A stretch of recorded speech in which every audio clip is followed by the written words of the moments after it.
Mabibiyayaan ba tayo ng mapagmahal na tingin na ibinigay ni Engin Acurec kay Tagbabuyek Usten?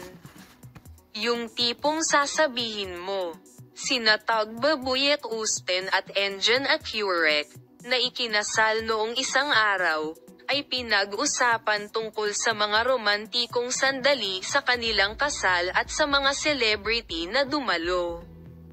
Si Engin Acurec, na nagpakita ng mapagmahal na tingin kay Tagbabuyek Usten habang nakikipag-usap kay Akif Yaman sa panahon ng kasal, ay muling naging mainit na paksa.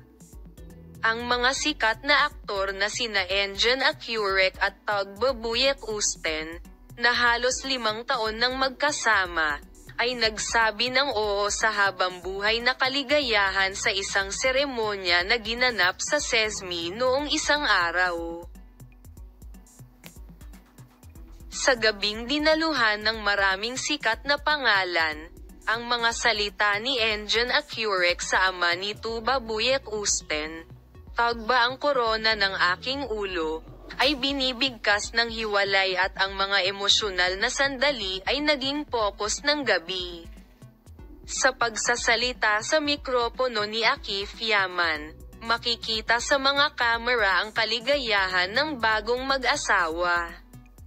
"Ako ay napakasaya, Tagbabuyek Usten. Naniniwala ako na ito ang magiging pinakamagandang araw ng aking buhay. Sa tingin ko lahat ay magiging mahusay. Kasama natin ang ating mga mahal sa buhay. Inaasahan naming magkaroon ng isang masayang gabi na magkasama." Nagdulot ng kaguluhan ang mapagmahal na tingin ni Engin Acurec habang sinasabi niya, "Salamat sa panonood ng video.